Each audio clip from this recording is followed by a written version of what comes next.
அஸ்ஸலாமு அலைக்கும் வரஹ்மத்துல்லாஹி வபரகாத்து. அல்லாவின் வார்த்தையான குரானை முழுமையாக புரிந்து கொள்ள வேண்டும் என்றால் கட்டாயமாக முஹம்மது நபி ஸல்லல்லாஹு அலைஹி வஸல்லம் அவர்களுடைய வாழ்க்கையில் நடந்த நிகழ்வுகளையும் ஓரளவாவது புரிந்து கொள்வது அவசியமாகும். அதன் அடிப்படையிலேயே தமிழ் குரான் வகுப்பு எனும் இந்த யூடியூப் தளத்திலே நபிகளாரின் வாழ்க்கை வரலாறு அடங்கிய சுருக்கமான ஆதாரபூர்வமான தொகுப்பை பதிவிட்டு இருக்கிறோம். இதை முழுமையாக கேட்டு பயன்பெறுமாறு அன்போடு கேட்டுக்கொள்கிறோம். நபி அவர்கள் ஹிஜ்ரா செல்லுதல்.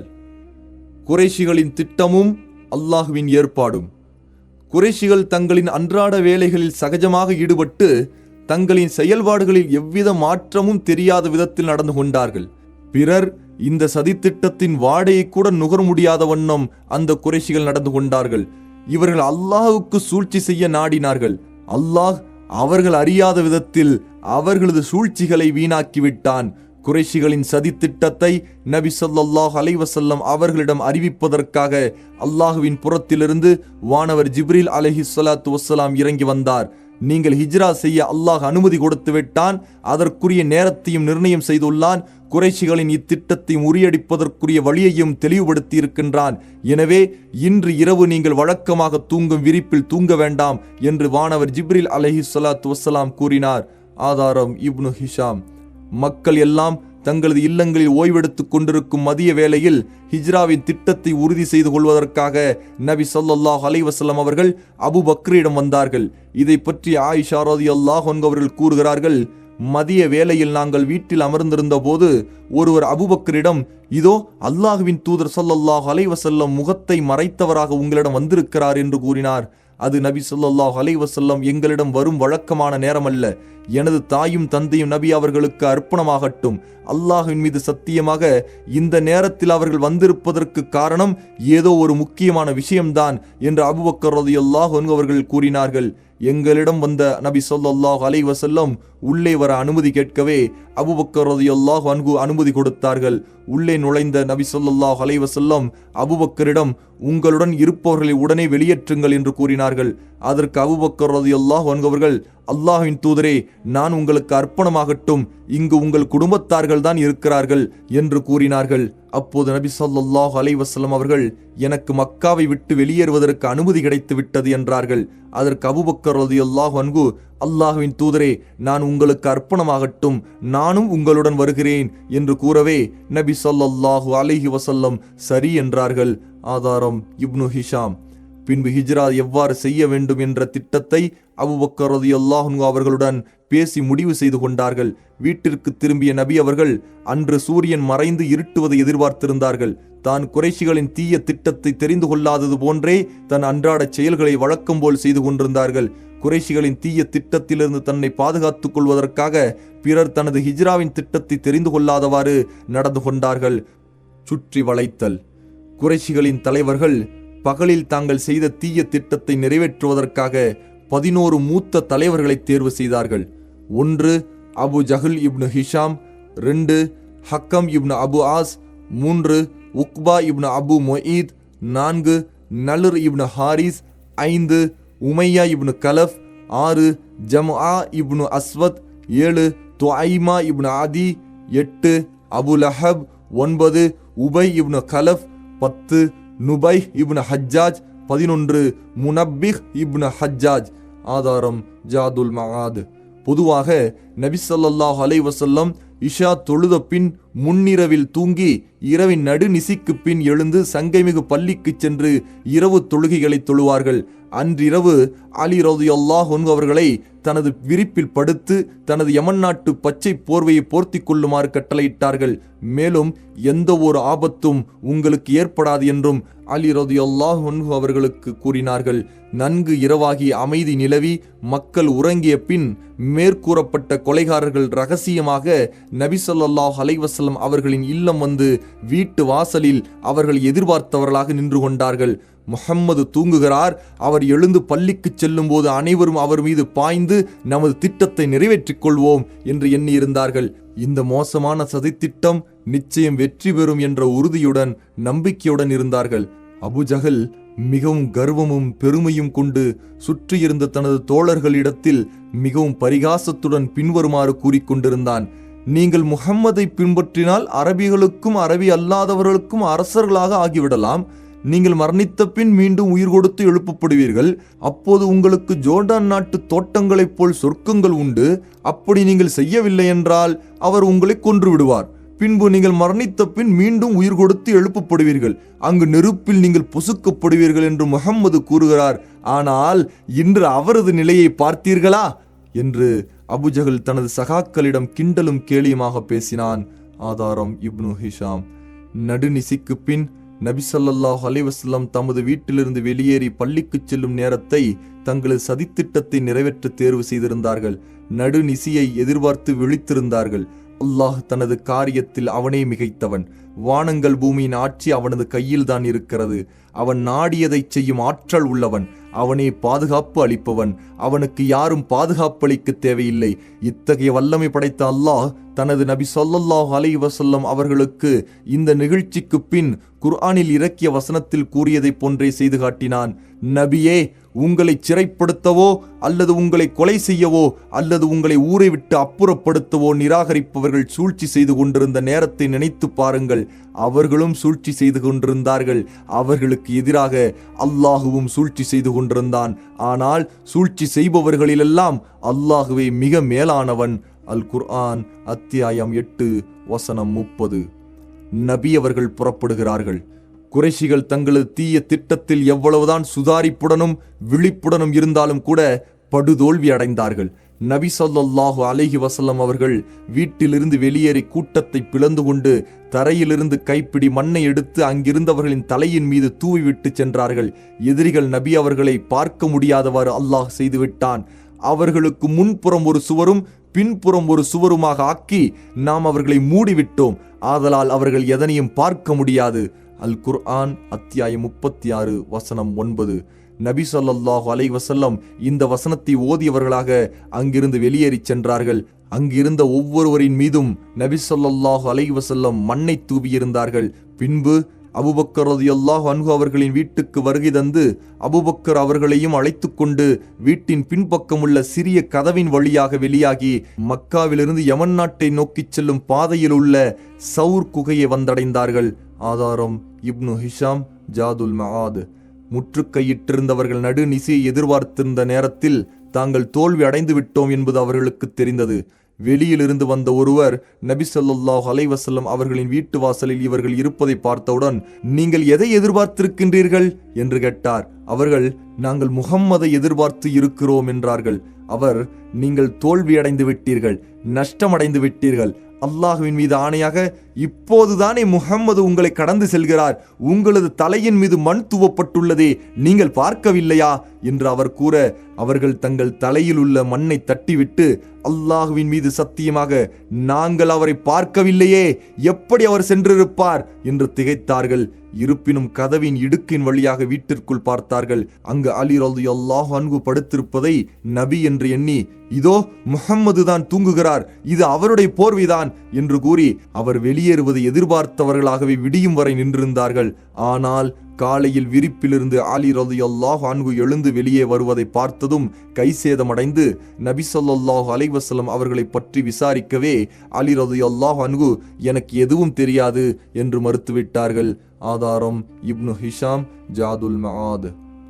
வீட்டிலிருந்து குகை வரை. நபித்துவத்தின் 14ஆம் ஆண்டு சஃபர் மாதம் பிறை 27 இரவில், அதாவது கிபி 622 செப்டம்பர் 12 அல்லது 13 நபி ஸல்லல்லாஹு அலைஹி வஸல்லம் தனது வீட்டை விட்டு வெளியேறி உயிராலும் பொருளாலும் தனக்கு மிகுந்த உதவி ஒத்தாசை செய்து வந்த தனது தோழரான அபூபக்கர் ரலியல்லாஹு அன்ஹு வீட்டிற்கு வந்தார்கள்.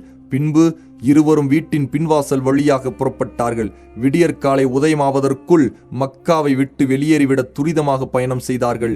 குறைஷிகள் தங்களை மிக மும்முரமாக தேட முயற்சி செய்வார்கள். பொதுவாக மக்காவிலிருந்து வடக்கு நோக்கிய மதினாவின் பாதையைத்தான் கண்காணிப்பார்கள் என்பதால் முற்றிலும் அந்த பாதைக்கு எதிர் திசையில் உள்ள மக்காவிலிருந்து யமன் நாட்டை நோக்கிய தெற்கு திசையின் பாதையில் சென்றார்கள். இவ்வாறு 5 மைல் நடந்ததற்கு பின் அங்குள்ள சவுர் மலையை சென்றடைந்தார்கள். இது ஏறுவதற்கு கடினமான பெரிய பாறைகளை கொண்ட உயரமான மலையாகும். இதனால் நபி ஸல்லல்லாஹு அலைஹி வஸல்லம் அவர்களின் பாதங்கள் காயமடைந்தன. எதிரிகள் தங்களின் பாத அடிகளை தெரிந்து கொள்ளக்கூடாது என்பதற்காக குதிகால்களின் மீது நீண்ட நேரம் நடந்து வந்ததால் தான் நபி ஸல்லல்லாஹு அலைஹி வஸல்லம் அவர்களின் கால்கள் காயமடைந்தன என்றும் சிலர் கூறுகிறார்கள். காரணம் எதுவாயினும் சரியே, மலையில் நபி ஸல்லல்லாஹு அலைஹி வஸல்லம் அவர்களால் ஏற இயலவில்லை. ஆகவே நபி ஸல்லல்லாஹு அலைஹி வஸல்லம் அவர்களை அபூபக்கர் ரலியல்லாஹு அன்ஹு சுமந்து கொண்டு மலையின் உச்சியில் உள்ள குகைக்கு சென்றார்கள். அக்குகைக்கு வரலாற்றில் தவுர் குகை என்று கூறுகின்றனர். இருவரும் குகைக்குள், நபி ஸல்லல்லாஹு அலைஹி வஸல்லம் அவர்களும் அவர்களது தோழரும் குகையை அடைந்தபோது, அல்லாஹுவின் மீது சத்தியமாக நீங்கள் உள்ளே நுழையக்கூடாது, நான் தான் முதலில் நுழைவேன், அதில் ஏதாவது தீங்குகள் இருப்பின் அதனால் பாதிப்பு எனக்கு ஏற்படட்டும், உங்களுக்கு ஏற்பட்டு விடக்கூடாது என்று அபூபக்கர் ரலியல்லாஹு அன்ஹு கூறி உள்ளே நுழைந்தார்கள். அக்குகையை சுத்தம் செய்து அதிலிருந்த ஓட்டைகளில் ஒரு ஓட்டையை தனது கீழாடையின் ஒரு பகுதியை கிழித்து அடைத்துவிட்டு மற்ற 2 ஓட்டைகளை தனது கால்களை கொண்டு அடைத்துக் கொண்டார்கள். பின்பு நபி ஸல்லல்லாஹு அலைஹி வஸல்லம் அவர்களை உள்ளே அழைக்கவே அவர்கள் உள்ளே நுழைந்து அபூபக்கரின் மடியில் தனது தலையை வைத்து தூங்கிவிட்டார்கள். சிறிது நேரத்தில் அபூபக்கர் ரலியல்லாஹு அன்ஹு காலில் ஏதோ ஒன்று தீண்டி விடவே வலியினால் வேதனை அடைந்த அவர்கள் நபி ஸல்லல்லாஹு அலைஹி வஸல்லம் விழித்துக் கொள்வார்களே என்ற பயத்தில் அசையாமல் இருந்து விட்டார்கள். எனினும் வலியின் வேதனையால் அவர்களின் கண்களில் இருந்து கசிந்த நீர் நபி ஸல்லல்லாஹு அலைஹி வஸல்லம் அவர்களின் முகத்தை நனைத்தது. விழித்து பார்த்த நபி அவர்கள், அபூபக்கரே, உங்களுக்கு என்ன நேர்ந்தது என்று கேட்டார்கள். என் தாயும் தந்தையும் உங்களுக்கு அர்ப்பணமாகட்டும், என்னை ஏதோ தீண்டி விட்டது என்று அவர்கள் கூறவே நபி ஸல்லல்லாஹு அலைஹி வஸல்லம் தங்களது உமிழ் நீரை அவ்விடத்தில் தடவ அவர்களது வலி தூரமானது. ஆதாரம் ரஜீன், மிஷ்காத். இருவரும் வெள்ளி, சனி, ஞாயிறு ஆகிய 3 இரவுகள் குகையில் தங்கியிருந்தார்கள் என்று கூறப்பட்டுள்ளது. ஆதாரம் ஃபத்உல் பாரி. அபூபக்கர் ரலியல்லாஹு அன்ஹு மகனார் அப்துல்லாஹு அங்கு சென்று இரவு தங்குவார். இதை பற்றி ஆயிஷா ரலியல்லாஹு அன்ஹா அவர்கள் கூறுகிறார்கள், அப்துல்லா புத்திசாலியான நல்ல அறிவுள்ள வாலிபராக இருந்தார். அவ்விருவருடன் தங்கிவிட்டு இரவின் இறுதி பகுதியில் வெளியேறி விடிவதற்குள் மக்கா வந்து விடுவார். அவ்விருவரை பற்றி ஏதாவது செய்திகளை மக்காவில் கேட்டால் அதை நினைவில் வைத்துக்கொண்டு இருள் சூழ்ந்தவுடன் இருவரிடமும் சென்று அந்த செய்தியை எடுத்துரைப்பார். அபூபக்கர் ரலியல்லாஹு அன்ஹு அவர்களின் அடிமையான ஆமிர் இப்னு ஃபுகைரா ரலியல்லாஹு அன்ஹு அங்கு ஆடுகளை மேய்த்து கொண்டிருந்து விட்டு மாலை சாய்ந்தவுடன் அவ்விருவருக்கும் ஆட்டுப்பாலை கறந்து தருவார். இவ்வாறு 3 இரவுகள் அவர் தொடர்ந்து செய்து கொண்டிருந்தார். ஆதாரம் சஹீஹுல் புகாரி. அதிகாலையில் அப்துல்லா இப்னு அபூபக்கர் ரலியல்லாஹு அன்ஹு சௌர் குகையிலிருந்து வெளியேறி மக்காவிற்கு செல்லும் போது ஆமீர் இப்னு ஃபுகைரா ரலியல்லாஹு அன்ஹு தனது ஆடுகளை அப்துல்லாவின் காலடி தடங்கள் மீது ஓட்டிச் சென்று அவற்றை அழித்து விடுவார். ஆதாரம் இப்னு ஹிஷாம். நபி ஸல்லல்லாஹு அலைஹி வஸல்லம் தப்பித்து விட்டார்கள் என்ற செய்தியை காலையில் குறைஷிகள் உறுதியாக தெரிந்து கொண்டபோது அவர்களுக்கு பைத்தியமே பிடித்து விட்டது. நபி ஸல்லல்லாஹு அலைஹி வஸல்லம் அவர்களை பற்றி அலி ரலியல்லாஹு அன்ஹு அவர்கள் விசாரித்த போது அவர்கள் சரியாக பதில் கூறாததால் அவர்களை கடுமையாக அடித்து காபாவுக்கு இழுத்து வந்து சில மணி நேரம் அங்கேயே பிடித்து வைத்திருந்தார்கள். ஆதாரம் தாரிக் தபரி. அலி ரலியல்லாஹு அன்ஹு அவர்களிடம் இருந்து எந்த செய்தியும் கிடைக்காததால் அபூபக்கரின் வீட்டுக்கு வந்து கதவை தட்டினார்கள். கதவை திறந்து வெளியே வந்த அபூபக்கரின் மகளார் அஸ்மாவிடம், உனது தந்தை எங்கே என்றார்கள். அல்லாஹின் மீது சத்தியமாக எனக்கு தெரியாது என்றார் அவர். இந்த பதிலை கேட்ட தீயவன் அபுஜஹல் அவரது கன்னத்தில் அறைந்தான். இதனால் அவரின் காது தோடு அருந்து கீழே விழுந்தது. ஆதாரம் இப்னு ஹிஷாம். உடனே அவசரமாக ஆலோசனை சபையை கூட்டிய குறைஷிகள் நபி ஸல்லல்லாஹு அலைஹி வஸல்லம் அவர்களையும் அபூபக்கரையும் பிடிப்பதற்கு அனைத்து வழிகளையும் கையாள வேண்டுமென முடிவு செய்தார்கள். மக்காவிலிருந்து வெளியேறும் அனைத்து திசைகளையும் ஆயுதமேந்திய வீரர்களின் கடுமையான கண்காணிப்புக்கு உள்ளாக்கினார்கள். நபி ஸல்லல்லாஹு அலைஹி வஸல்லம், அபூபக்கர் ரலியல்லாஹு அன்ஹு இந்த இருவரில் ஒவ்வொருவரின் தலைக்கும் 100 ஒட்டகங்கள் பரிசாக அளிக்கப்படும். இவர்களை உயிருடனோ அல்லது பிணமாகவோ யார் மக்காவிற்கு கொண்டு வருகிறார்களோ அவர் யாராக இருந்தாலும் சரி, அவருக்கு இந்த பரிசு உண்டு என்று பொது அறிவிப்பு செய்தார்கள். ஆதாரம் சஹீஹுல் புகாரி. அப்போது கால்நடை வீரர்கள், குதிரை வீரர்கள், காலடி நிபுணர்கள் நபி ஸல்லல்லாஹு அலைஹி வஸல்லம் அவர்களையும் அபூபக்கரையும் சல்லடை போட்டு மலைகள், பாலைவனங்கள், காடுகள், பள்ளத்தாக்குகள் என அனைத்து இடங்களிலும் வலைவீசி தேடினார்கள். ஆனால் அகிலங்களின் இறைவனான அல்லாஹ்வின் பாதுகாப்பில் உள்ளவர்களை அவர்களால் எப்படி கண்டுகொள்ள முடியும்? எதிரிகள் நபி ஸல்லல்லாஹு அலைஹி வஸல்லம் அவர்களை தேடி அலைந்து அவர்கள் தங்கியிருந்த குகை வாசலை வந்தடைந்தார்கள். இதை பற்றி அபூபக்கர் ரலியல்லாஹு அன்ஹு கூறுகிறார்கள், நான் நபி ஸல்லல்லாஹு அலைஹி வஸல்லம் அவர்களுடன் குகையில் தங்கியிருந்த போது எனது தலையை உயர்த்தி பார்த்தேன். போனேன். அப்போது எதிரிகளின் பாதங்கள் தெரிந்தன. நான் அல்லாஹ்வின் தூதரே, அவர்களில் யாராவது தங்களது பார்வையை தாழ்த்தினால் நம்மை பார்த்து விடுவார்களே என்று கூறினேன். நபி ஸல்லல்லாஹு அலைஹி வஸல்லம், அபூபக்கரே சும்மா இருங்கள், நம் இருவருடன் அல்லாஹ் மூன்றாமவனாக இருக்கின்றான் என்றும், மற்றொரு அறிவிப்பில், அபூபக்கரே, அல்லாஹ் மூன்றாமவனாக இருக்கும் இருவரை பற்றி உமது எண்ணம் என்ன? அப்படி இருக்க நாம் ஏன் பயப்பட வேண்டும் என்று கூறினார்கள். ஆதாரம் ஸஹீஹுல் புகாரி. நபி ஸல்லல்லாஹு அலைஹி வஸல்லம் அவர்களுக்கு அல்லாஹ் வழங்கிய மாபெரும் அற்புதமாகும் இது. சில எட்டுகளே நபி ஸல்லல்லாஹு அலைஹி வஸல்லம் அவர்களுக்கும் எதிரிகளுக்கும் இருந்தன. எனினும் தேடி வந்தவர்களால் நபி அவர்களையும் அவர்களுடைய தோழரையும் பார்க்க முடியாமல் திரும்பிவிட்டார்கள். மதினாவின் வழியினிலே குறைஷிகளின் வேகம் அடங்கியது. அவர்களின் தேடும் வேட்டை தணிந்தது. நபி ஸல்லல்லாஹு அலைஹி வஸல்லம் அவர்களை கைது செய்ய வேண்டுமென்ற அவர்களது கோபத்தீ அணைந்தது. தொடர்ந்து 3 நாட்கள் அலைந்து திரிந்து தேடியும் எவ்வித பலனும் இல்லாமல் போனது. இதை உணர்ந்த பிறகு அல்லாஹுவின் தூதர் ஸல்லல்லாஹு அலைஹி வஸல்லம் தனது தோழருடன் குகையிலிருந்து வெளியேறி மதினா செல்ல ஆயத்தமானார்கள். மதினா வரை தங்களுக்கு வழிகாட்டியாக அப்துல்லா இப்னு உரைக்கி லைசி என்பவரை நபி ஸல்லல்லாஹு அலைஹி வஸல்லம் அவர்களும் அபூபக்கர் ரலியல்லாஹு அன்ஹு அவர்களும் கூலிக்கு பேசியிருந்தார்கள். இவர் முஸ்லீமாக இல்லாமல் குறைஷிகளின் மதத்தை பின்பற்றியவராக இருந்தும் இவர் மீது நம்பிக்கை கொண்டு தங்களது 2 ஒட்டகங்களையும் அவரிடம் ஒப்படைத்தார்கள். மேலும் 3 இரவுகள் கழித்து சௌர் மலையின் குகைக்கு வருமாறு அவரிடம் நேரம் குறித்திருந்தார்கள். ஹிஜ்ரி முதல் ஆண்டு செப்டம்பர் 16 கிபி 622 ரபியுல் அவ்வல் முதல் பிறை திங்கள் இரவு அப்துல்லா இப்னு உரைக்கித் 2 ஒட்டகங்களுடன் அவர்களிடம் வந்து சேர்ந்தார். இதற்கு முன் நபி ஸல்லல்லாஹு அலைஹி வஸல்லம் அபூபக்கரிடம் அவரது வீட்டில் ஆலோசனை செய்து கொண்டிருந்த போது, அல்லாஹ்வின் தூதரே, எனது தந்தை உங்களுக்கு அர்ப்பணமாகட்டும், இதோ எனது 2 ஒட்டகங்களில் சிறந்ததை நீங்கள் எடுத்துக்கொள்ளுங்கள் என்று அபூபக்கர் ரலியல்லாஹு அன்ஹு அவர்கள் கூறினார்கள். அதற்கு நபி ஸல்லல்லாஹு அலைஹி வஸல்லம், அதற்குரிய கிரயத்திற்கு பகரமாக நான் அதை வாங்கிக் கொள்கிறேன் என்று கூறியிருந்தார்கள். அபூபக்கரின் மகளார் அஸ்மா ரலியல்லாஹு அன்ஹா இருவருக்கும் பயண உணவை ஒரு துணியில் மடித்து எடுத்து வந்தார்கள். ஆனால் அதை தொங்க விடுவதற்கு கயிறு எடுத்து வர மறந்துவிட்டார்கள். அவ்விருவரும் பயணமான போது உணவு மூட்டையை தொங்கவிட கயிறு இல்லாததால் தங்களது இடுப்பில் உள்ள கயிற்றை அவிழ்த்து அது 2ஆக கிழித்து ஒன்றின் மூலம் உணவு மூட்டையை வாகனத்தில் கட்டிவிட்டு மற்றொன்றை தனது இடுப்பில் கட்டி கொண்டார்கள். எனவேதான் அஸ்மாவிற்கு தாத்துன் நித்தாகைன், இரட்டை கச்சுடையவள் என்ற பெயர் வந்தது. ஆதாரம் ஸஹீஹுல் புகாரி. அல்லாஹுவின் தூதரும் அபூபக்கரும் அவர்களுடன் ஆமிர் இப்னு ஃபுகைராவும் பயணமானார்கள். வழிகாட்டியான அப்துல்லா இப்னு உரைக்கித் கடற்கரை வழியாக அவர்களை அழைத்துச் சென்றார். யாரும் நபி ஸல்லல்லாஹு அலைஹி வஸல்லம் அவர்களை பின்தொடர்ந்து விடக்கூடாது என்பதற்காக முற்றிலும் மாறுபட்ட வழியில் அழைத்துச் சென்றார். முதலில் தெற்கு நோக்கி யமன் நாட்டை நோக்கி செல்லும் பாதையில் சென்று, பின்பு கடற்கரை நோக்கி மேற்கு வழியாக சென்று, பின்பு அங்கிருந்து செங்கடலின் கரையை நோக்கி வடக்கு பக்கமாக அழைத்துச் சென்றார். நபி ஸல்லல்லாஹு அலைஹி வஸல்லம் வழியில் எந்தெந்த இடங்களை கடந்து சென்றார்கள் என்பது பற்றி இப்னு இஸ்ஹாக் ரஹ்மத்துல்லாஹி அலைஹி கூறுவதை பார்ப்போம். இப்னு உரைக்கித் நபி ஸல்லல்லாஹு அலைஹி வஸல்லம் அவர்களையும் அபூபக்கரையும் மக்காவின் தெற்கு திசையில் அழைத்துச் சென்று கடற்கரை வந்தவுடன் உஸ்வான் என்ற ஊரின் எல்லை வழியாக சென்று அமஜ் என்ற ஊரின் எல்லையை அடைந்தார்.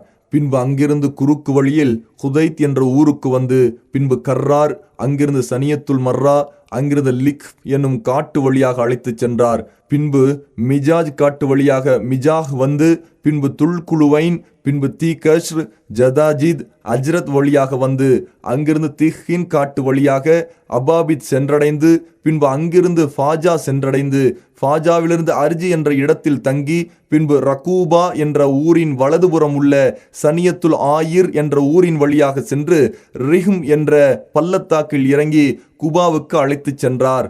ஆதாரம் இப்னு ஹிஷாம். வழியில் நடந்த சம்பவங்களில் சிலவற்றை நாம் பார்ப்போம். 1. அபூபக்கர் ரலியல்லாஹு அன்ஹு அவர்கள் கூறுகிறார்கள், அன்று இரவும் அடுத்த நாளும் நாங்கள் சென்று கொண்டிருந்த போது மதிய நேரத்தை அடைந்தவுடன் வெயிலின் காரணமாக பாதை ஆள் நடமாட்டமின்றி இருந்தது. மிகப்பெரிய உயரமான பாறை ஒன்று தென்படவே அதன் அருகில் சென்றோம். நல்ல நிழல் இருந்தது. நபி ஸல்லல்லாஹு அலைஹி வஸல்லம் தூங்குவதற்காக அங்கு இடத்தை சரி செய்து விரிப்பை விரித்தேன். பின்பு, அல்லாஹ்வின் தூதரே, நீங்கள் தூங்குங்கள், நான் உங்களை சுற்றி பார்த்து கொள்கிறேன் என்று கூறினேன். நபி ஸல்லல்லாஹு அலைஹி வஸல்லம் தூங்கிக் கொண்டார்கள். நான் அவர்களை சுற்றி பார்த்து கொண்டிருந்தேன். அப்போது ஒரு ஆட்டிடையர் தன்னுடைய ஆட்டு மந்தையை மேய்த்து கொண்டு நிழல் தேடி அப்பாறையை நோக்கி வந்தார். நான் அவரிடம், நீ யாரின் அடிமை என்று கேட்டவுடன், முடித்தவுடன் அவர் மக்காவைச் சேர்ந்த அல்லது மதினாவைச் சேர்ந்த ஒருவரின் பெயரை கூறி அவருடைய அடிமை என்று கூறினார். நான் அவரிடம், உனது ஆட்டு மந்தையில் பால் கிடைக்குமா என்றேன். அவர் கிடைக்கும் என்றார். கறந்து தர முடியுமா என்றேன். அவர் முடியும் என்றார். பின்பு ஒரு ஆட்டை பிடித்து வரவே நான் அவரிடம், மண் முடி அசுத்தத்திலிருந்து மடியை சுத்தம் செய்து கொள் என்று கூறினேன். அவர் தடிப்பமான பாத்திரத்தில் கொஞ்சம் பால் கறந்து கொடுத்தார். நான் நபி ஸல்லல்லாஹு அலைஹி வஸல்லம் தண்ணீர் குடிப்பதற்காகவும் ஒழு செய்வதற்காகவும் எடுத்து வந்த சிறிய பாத்திரத்தில் இருந்து கொஞ்சம் தண்ணீரை பாலில் கலந்து பால் குளிர்ந்தவுடன் நபி ஸல்லல்லாஹு அலைஹி வஸல்லம் அவர்களுக்கு குடிக்க கொடுக்கலாம் என்றிருந்தேன். ஆனால் அவர்கள் தூங்கிக் கொண்டிருந்தார்கள். அவர்கள் எழுப்ப மனமில்லாததால் அவர்கள் விழிக்கும் வரை நான் எதிர்பார்த்து காத்திருந்தேன். அவர்கள் விழித்தவுடன், அல்லாஹ்வின் தூதரே, இந்த பாலை குடியுங்கள் என்றேன். நான் திருப்தி அடையும் வரை நபி ஸல்லல்லாஹு அலைஹி வஸல்லம் பாலை குடித்தார்கள். பின்பு நபி ஸல்லல்லாஹு அலைஹி வஸல்லம், என்ன பயணிக்க இன்னும் நேரம் வரவில்லையா என்று கேட்கவே, ஆம், நேரம் வந்துவிட்டது என்று கூறினேன். பின்பு நாங்கள் பயணத்தை தொடர்ந்தோம். ஆதாரம் சஹீஹுல் புகாரி. 2. அபூபக்கர் ரலியல்லாஹு அன்ஹு பொதுவாக நபி ஸல்லல்லாஹு அலைஹி வஸல்லம் அவர்களுக்கு பின்னால் செல்லும் வழக்கம் உள்ளவர்களாக இருந்தார்கள். அவர்கள் வயோதிக தோற்றமுடையவர்களாக இருந்தார்கள். நபி ஸல்லல்லாஹு அலைஹி வஸல்லம் வாலிப தோற்றமுடையவர்களாகவும் மக்களுக்கு அறிமுகமற்றவர்களாகவும் இருந்தார்கள்.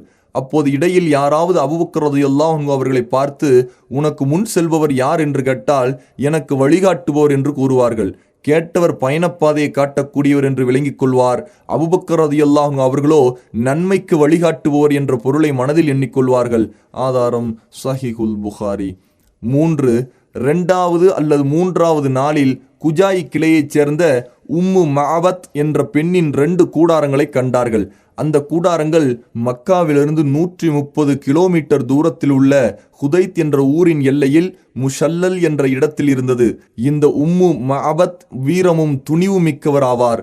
இவர் எப்போதும் தனது கூடாரத்தின் வெளியில் அமர்ந்து கொண்டு தன்னை கடந்து செல்பவர்களுக்கு உணவும் நீரும் வழங்கி வருவார். அவரை பார்த்த நபி ஸல்லல்லாஹு அலைஹி வஸல்லம் அவர்களும் அபூபக்கரும், உன்னிடம் எதுவும் சாப்பிடவிருக்கிறதா என்று கேட்டார்கள்.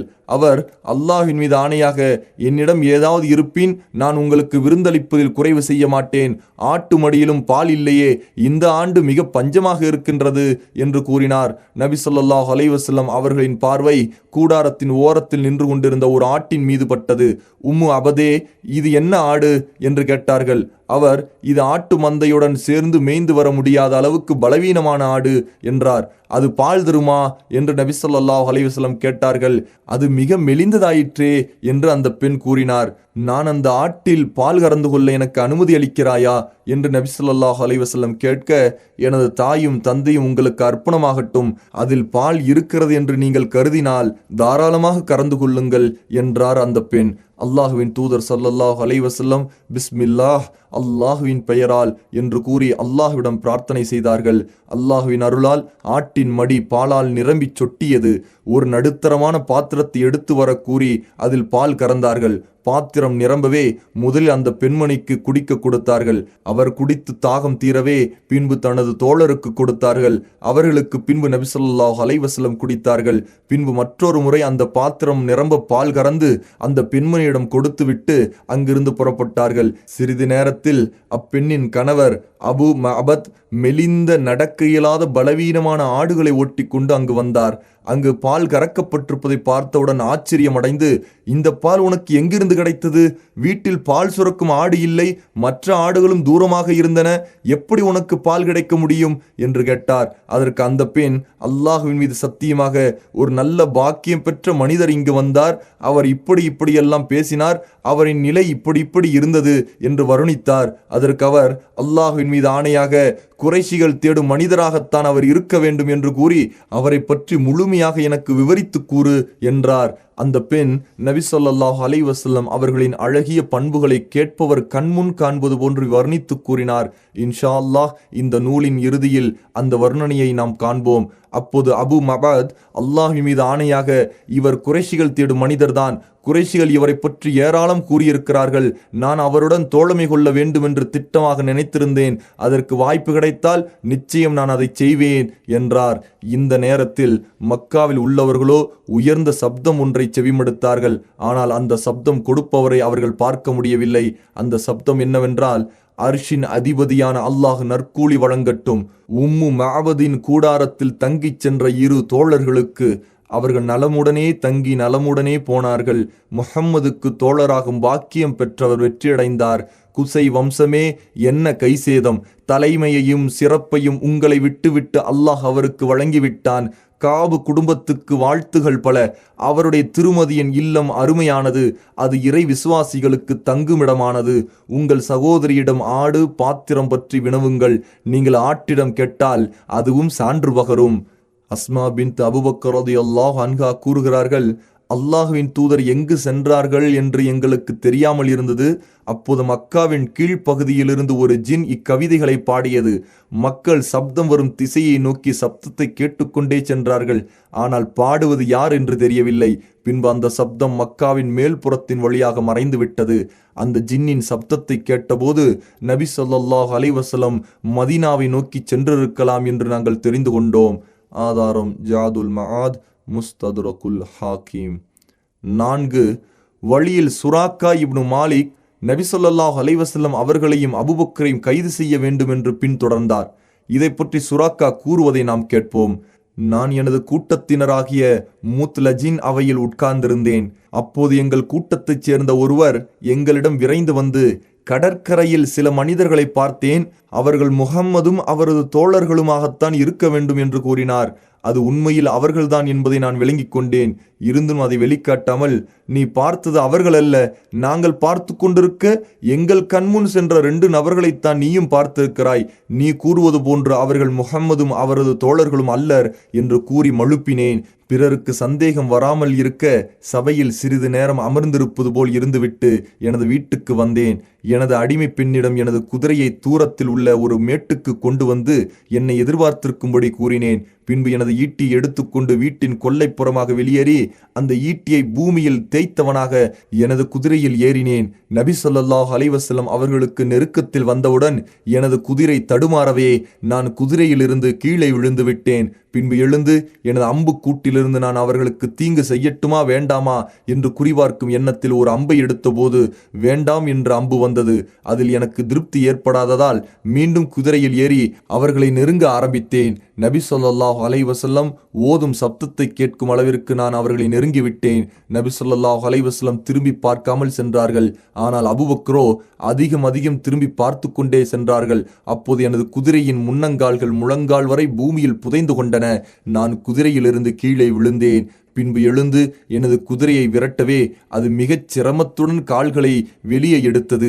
அது நேராக நின்றவுடன் வானத்திலிருந்து புகை போன்று வந்த ஒரு புழுதி அதன் முன்னங்கால்களில் காயத்தை ஏற்படுத்தியது. நான் என்ன செய்யலாம் என்று குறிபார்க்க அம்பை எடுத்தபோது எனக்கு பிடிக்காத அம்பே இப்போதும் வந்தது. நான் அவர்களை எனக்கு பாதுகாப்பு தரக்கோரி கூவி அழைத்தேன். எனது சப்தத்தை கேட்டு அவர்கள் நின்று விட்டார்கள். நான் குதிரையில் ஏறி அவர்களிடம் வந்தேன். நான் அவர்களை நெருங்குவதற்கு தடை ஏற்படுவதிலிருந்தே நிச்சயமாக நபி ஸல்லல்லாஹு அலைஹி வஸல்லம் அவர்களின் மார்க்கம் மிகைத்தே தீரும் என்று உறுதி கொண்டேன். நபி ஸல்லல்லாஹு அலைஹி வஸல்லம் அவர்களிடம், உங்களது கூட்டத்தினர் உங்களை பிடித்து கொடுப்பவர்களுக்கு சன்மானம் உண்டு என அறிவிப்பு செய்திருக்கிறார்கள். எனவே மக்கள் உங்களை பிடித்து கொடுக்க வேண்டும் என்ற வெறியில் உள்ளார்கள் என்று கூறினேன். நான் அவர்களிடம் என்னிடம் இருந்த பிரயாண உணவையும் சாமான்களையும் அவர்கள் எடுத்துக்கொள்வதற்காக அவர்கள் முன் வைத்தேன். ஆனால் அவர்கள் அதிலிருந்து எதையும் எடுத்துக்கொள்ளவில்லை. மேற்கொண்டு என்னிடம் எதுவும் விசாரிக்கவும் இல்லை. இருப்பினும் எங்களின் செய்திகளை மறைத்துவிடு என்று மட்டும் கூறினார்கள். நான் நபி ஸல்லல்லாஹு அலைஹி வஸல்லம் அவர்களிடம் எனக்காக பாதுகாப்பு பத்திரம் ஒன்று கொடுக்குமாறு கூறினேன். நபி ஸல்லல்லாஹு அலைஹி வஸல்லம் ஆமீர் இப்னு ஃபுகைராவிடம் கூறவே அவர் எனக்கு சிறிய துண்டு தோளில் எழுதி கொடுத்தார். பின்பு நபி ஸல்லல்லாஹு அலைஹி வஸல்லம் சென்று விட்டார்கள். ஆதாரம் ஸஹீஹுல் புகாரி. அபூபக்கர் ரலியல்லாஹு அன்ஹு அவர்கள் அறிவிக்கின்றார்கள், நாங்கள் பயணம் செய்து கொண்டிருந்த போது எதிரிகள் எங்களை வலைவீசி தேடினார்கள். ஆனால் சுராக்கா இப்னு மாலிக் இப்னு ஜுக்ஷுமை தவிர வேறு எவராலும் எங்களை கண்டுகொள்ள முடியவில்லை.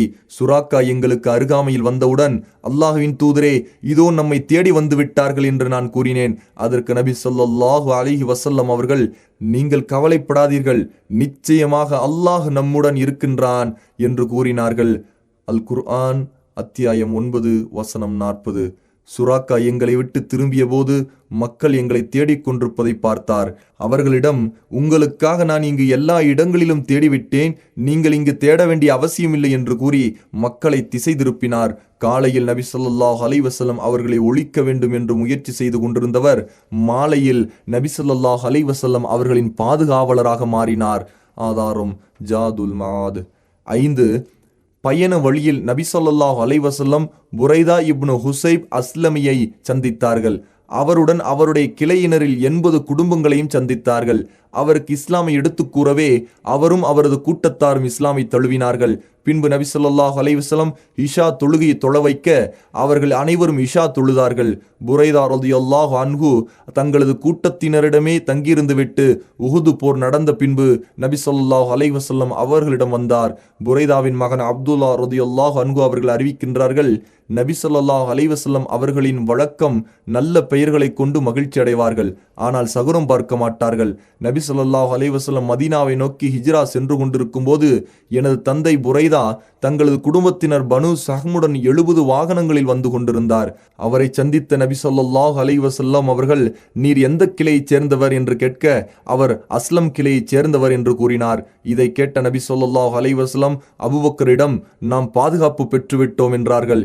ஏனென்றால் அஸ்லம் என்றால் மிகுந்த பாதுகாப்பு பெற்றவர் என்பது பொருள். பின்பு நபி ஸல்லல்லாஹு அலைஹி வஸல்லம் அவரிடம், நீர் எந்த குடும்பத்தைச் சேர்ந்தவர் என்று கேட்டார்கள். அவர் சகம் குடும்பத்தைச் சேர்ந்தவர்கள் என்றார். நபி ஸல்லல்லாஹு அலைஹி வஸல்லம் அபூபக்கரிடம், உமது அம்பு வெளியாகிவிட்டது, எதிரிகளிடமிருந்து நாம் தப்பித்துக் கொண்டோம் என்று கூறினார்கள். 6. நபி ஸல்லல்லாஹு அலைஹி வஸல்லம் வழியில் அஸ்லம் கிளையைச் சேர்ந்த அபு அவுஸ் தமீம் இப்னு ஹஜரை அல்லது அபு தமீம் அவுஸ் இப்னு ஹஜரை சந்தித்தார்கள். அவர் அர்ஸ் என்ற இடத்தில் ஜுஹ்ஃபா ஹர்ஷா என்ற 2 மலைகளுக்கிடையில் தனது கொழுத்த ஒட்டகங்களை அழைத்து சென்று கொண்டிருந்தார். அப்போது நபி ஸல்லல்லாஹு அலைஹி வஸல்லம் அவர்களும் அபூபக்கரும் ஒரே ஒட்டகத்தில் இருந்தார்கள்.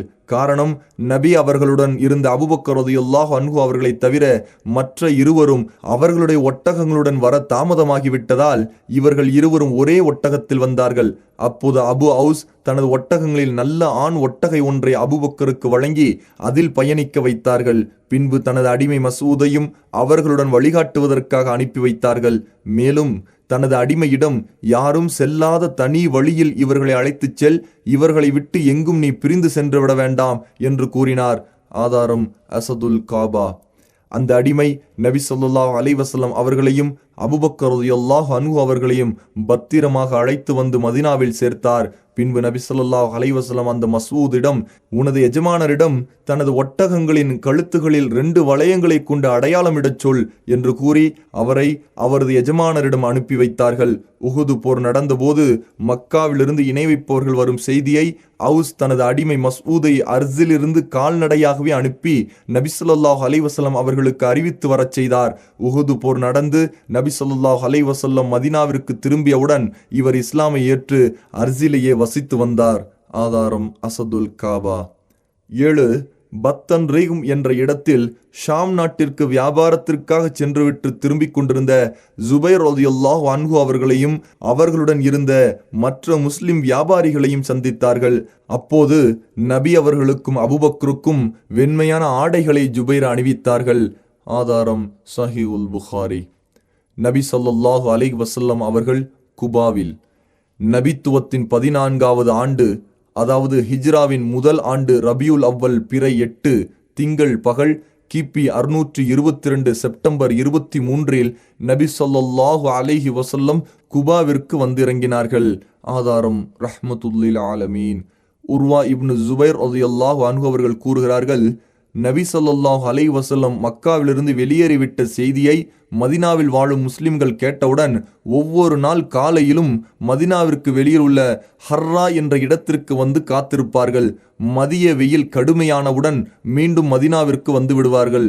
ஒரு நாள் மிக நீண்ட நேரம் எதிர்பார்த்திருந்து விட்டு மதீனாவுக்கு திரும்பினார்கள்.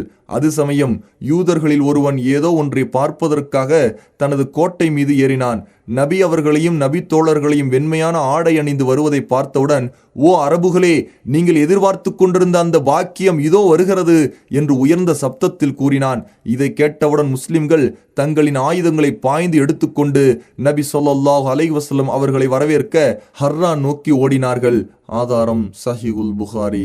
இப்னுல் கையிம் ரஹ்மத்துல்லாஹி அலைஹி அவர்கள் கூறுகிறார்கள், மக்கள் பரபரப்புடன் அங்குமிங்கும் ஓடுவதாலும் வரவேற்கும் உற்சாகத்தில் குரலை உயர்த்தி பேசுவதாலும் ஏதோ ஒன்று வேகமாக விழுந்தது போன்ற பலத்த சப்தம் கேட்டது.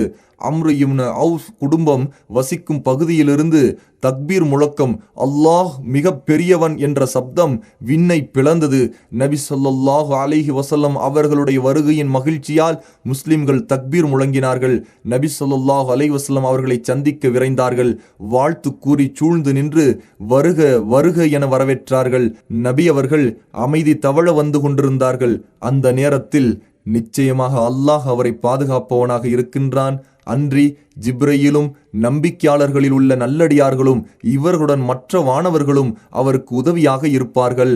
அல் குர்ஆன் அத்தியாயம் 66 வசனம் 4 என்ற வசனம் இறங்கியது. உர்வா இப்னு ஜுபைர் ரலியல்லாஹு அன்ஹு அவர்கள் கூறுகிறார்கள், நபி ஸல்லல்லாஹு அலைஹி வஸல்லம் அவர்களை வரவேற்ற போது அவர்கள் மக்களுடன் வலதுபுறமாக சென்று அம்ரு இப்னு அவுஃப் கிளையாருடன் தங்கினார்கள். அது ரபியுல் அவ்வல் மாதத்தின் முதல் திங்கட்கிழமையாகும். நபி ஸல்லல்லாஹு அலைஹி வஸல்லம் அமைதியாக அமர்ந்து கொள்ளவே அபூபக்கர் ரலியல்லாஹு அன்ஹு அவர்கள் நபி அவர்களுக்கு அருகில் நின்று கொண்டார்கள். அன்சாரிகளில் நபி அவர்களை பார்த்திராதவர்கள் நபி அவர்களை சந்தித்து சலாம் கூறுவதற்காக வந்தபோது அபூபக்கரை நபி என நினைத்து அவருக்கு சலாம் கூறிக்கொண்டிருந்தார்கள். நபி அவர்களின் மீது வெயில் படவே அபூபக்கர் ரலியல்லாஹு அன்ஹு தன்னுடைய போர்வையால் நபி அவர்களுக்கு நிழல் தந்தார்கள். அப்போதுதான் நபி யார் என்பதை மக்கள் விளங்கிக் கொண்டார்கள். ஆதாரம் சஹீஹுல் புகாரி. மதீனாவில் எங்கு பார்த்தாலும் நபி ஸல்லல்லாஹு அலைஹி வஸல்லம் அவர்களை வரவேற்க மக்கள் கூட்டம் நிரம்பி வழிந்தது. அது போன்ற ஒரு நாளை வரலாற்றில் மதீனா கண்டதில்லை. நபி ஸல்லல்லாஹு அலைஹி வஸல்லம் குபாவில் குல்சூம் இப்னு ஹத்ம் என்பவரின் வீட்டில் தங்கியிருந்தார்கள். சிலர் சஅத் இப்னு கைசமா வீட்டில் தங்கியிருந்தார்கள் என்றும் கூறுகிறார்கள். ஆனால் முந்திய கூற்றே வலுவானதாகும். அலி இப்னு அபு தாலிப் ரலியல்லாஹு அன்ஹு மக்காவில் 3 நாட்கள் தங்கியிருந்தார்கள்.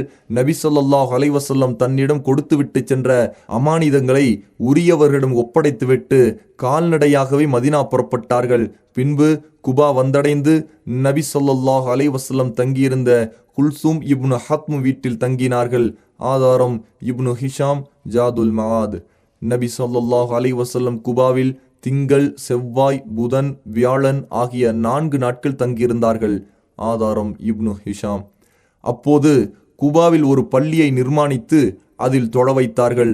5வது நாள், அதாவது வெள்ளிக்கிழமை அன்று அல்லாஹ்வின் உத்தரவு வரவே அங்கிருந்து புறப்பட்டார்கள். நபி அவர்களின் வாகனத்தில் அவர்களுக்கு பின்னால் அபூபக்கர் ரலியல்லாஹு அன்ஹு அமர்ந்திருந்தார்கள். நபி ஸல்லல்லாஹு அலைஹி வஸல்லம் தான் வரும் செய்தியை தனது தாய் மாமன்களுக்கு, அதாவது நஜ்ஜார் கிளையினருக்கு சொல்லி அனுப்பினார்கள். அவர்கள் நபி ஸல்லல்லாஹு அலைஹி வஸல்லம் அவர்களை வரவேற்பதற்காக வாள்களை அணிந்து வந்தனர். அவர்கள் சூழ்ந்து செல்ல நபி ஸல்லல்லாஹு அலைஹி வஸல்லம் மதீனா நோக்கி பயணமானார்கள். ஆதாரம் சஹீஹுல் புகாரி. குபாவில் கட்டப்பட்ட பள்ளிதான் நபித்துவத்திற்கு பிறகு இரையச்சத்துடன் கட்டப்பட்ட முதல் பள்ளியாகும். நபி ஸல்லல்லாஹு அலைஹி வஸல்லம் பயணித்துக் கொண்டிருக்கும் போது சாலிம் இப்னு அவுஃப் கிளையினர் வசிக்கும் இடம் வந்தபோது ஜும்ஆ தொழுகைக்கான நேரமும் ஆகிவிட்டதால் பத்னுல் வாதி என்ற இடத்தில் அனைவரையும் ஒன்று சேர்த்து நபி ஸல்லல்லாஹு அலைஹி வஸல்லம் ஜும்ஆ தொழுகை நடத்தினார்கள். அந்த இடத்தில் இன்று பள்ளிவாசல் கட்டப்பட்டுள்ளது. மொத்தம் 100 நபர்கள் நபி ஸல்லல்லாஹு அலைஹி வஸல்லம் அவர்களுடன் தொழுதார்கள். ஆதாரம் இப்னு ஹிஷாம் ஜாதுல் மஆத்.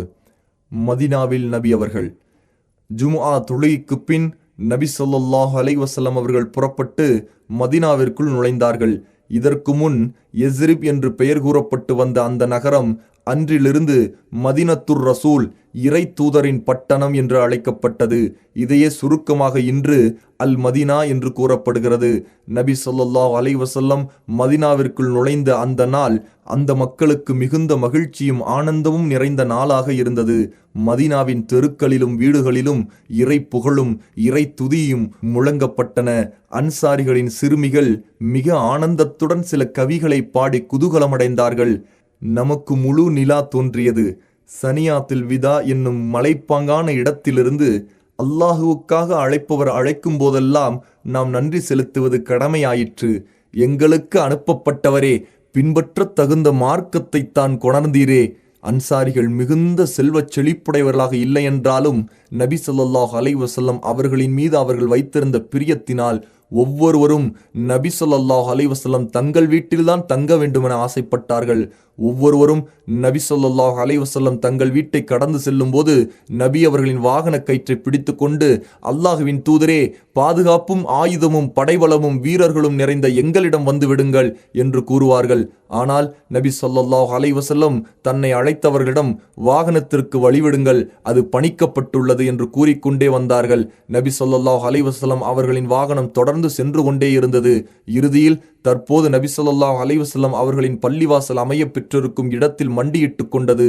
ஆனால் நபி ஸல்லல்லாஹு அலைஹி வஸல்லம் அதிலிருந்து இறங்கவில்லை. பின்பு சிறிது நேரத்தில் அந்த ஒட்டகம் எழுந்து சிறிது தூரம் சென்று திரும்பி பார்த்தது. பின்பு முதலில் மண்டியிட்ட அதே இடத்தில் மீண்டும் வந்து மண்டியிட்டு அமர்ந்தது. தங்கள் ஒட்டகத்திலிருந்து நபி அவர்கள் இறங்கினார்கள். மேலும் அந்த இடம் நபி அவர்களின் தாய் மாமன்களாகிய நஜ்ஜார் கிளையினருக்கு சொந்தமானதாகும். நபி ஸல்லல்லாஹு அலைஹி வஸல்லம் அவர்களின் விருப்பத்திற்கு ஏற்ப அல்லாஹ் அவர்களின் தாய்மாமன்களின் வீட்டிலேயே தங்குவதற்கு அருள் புரிந்தான். நஜ்ஜார் கிளையினரில் ஒவ்வொருவரும் நபி அவர்களிடம் நீங்கள் எங்களது வீட்டில் தங்க வேண்டும் என்று அழைத்து கொண்டிருக்கையில் அபு அய்யூப் அன்சாரி ரலியல்லாஹு அன்ஹு அவர்கள் மட்டும் நபி அவர்களின் பயணச் சாமான்களை தங்களது வீட்டிற்குள் எடுத்துச் சென்று விட்டார்கள். இதை பார்த்த நபி அவர்கள், மனிதன் அவனது சாமான்களுடன் தானே இருக்க முடியும் என்று மற்றவர்களிடம் கூறினார்கள். அஸ்அத் இப்னு ஜுராரா நபி ஸல்லல்லாஹு அலைஹி வஸல்லம் அவர்களின் ஒட்டகத்தின் கடிவாளத்தை பிடித்து கொண்டார். அவரின் விருப்பப்படி நபி அவர்களின் வாகனம் அவரிடம் இருக்க அனுமதிக்கப்பட்டது. ஆதாரம் இப்னு ஹிஷாம். அனஸ் ரலியல்லாஹு அன்ஹு அவர்கள் அறிவிக்கிறார்கள், நபி ஸல்லல்லாஹு அலைஹி வஸல்லம் நமது உறவினர்களின் வீடுகளில் எது நெருக்கமாக இருக்கிறது என்று கேட்டார்கள். அதற்கு அபு அய்யூப், அல்லாஹ்வின் தூதரே, இதோ எனது வீடு, இதுதான் எனது வீட்டு வாயில் என்று கூறினார்கள்.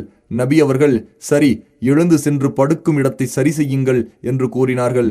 ரசூலுல்லாஹ்வே, அல்லாஹ்வின் தூதரே, எல்லாம் தயார். அல்லாஹ்வின் பரக்கத்துடன் அருள் வளத்துடன் நீங்கள் இருவரும் எழுந்து வாருங்கள் என்று அபு அய்யூப் ரலியல்லாஹு அன்ஹு அவர்கள் கூறினார்கள். ஆதாரம் ஸஹீஹுல் புகாரி.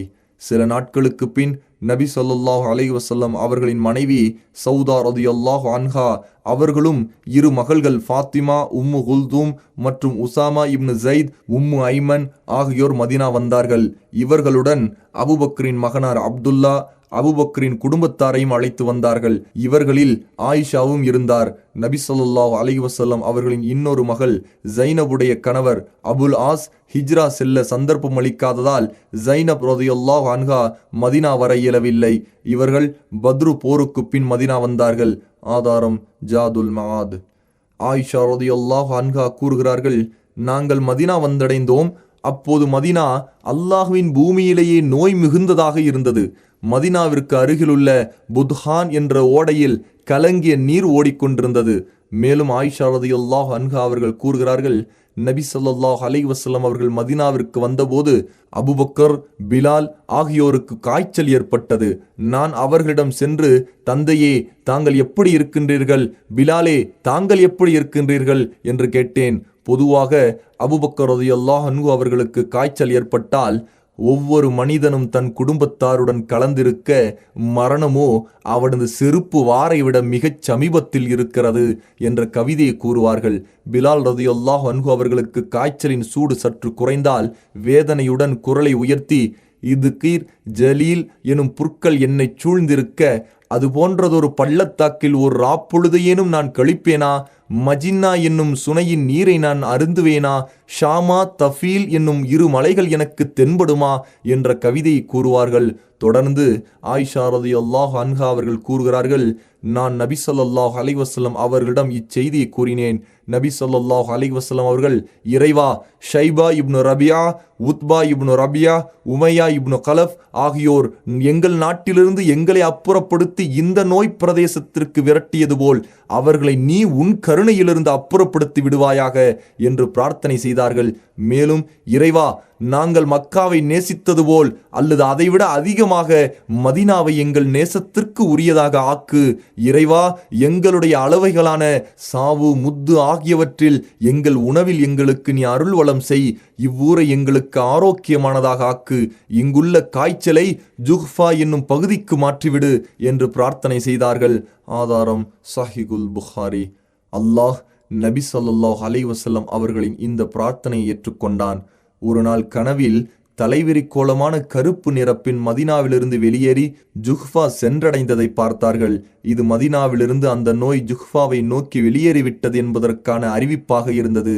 அல்லாஹுவின் அருளால் மதீனாவின் தட்பவெப்ப நிலையினால் சிரமப்பட்டு கொண்டிருந்த நபித்தோழர்கள் முற்றிலும் சுகமடைந்தார்கள். நபி ஸல்லல்லாஹு அலைஹி வஸல்லம் அவர்களின் நபித்துவத்திற்கு பின் உள்ள வாழ்க்கையின் ஒரு பகுதி, அதாவது மக்கா வாழ்க்கை, இத்துடன் முடிவடைந்தது. இதைத் தொடர்ந்து நபி ஸல்லல்லாஹு அலைஹி வஸல்லம் அவர்களின் மதீனா வாழ்க்கையை சுருக்கமாக பார்ப்போம். அதற்கு அல்லாஹ் அருள் புரிவானாக.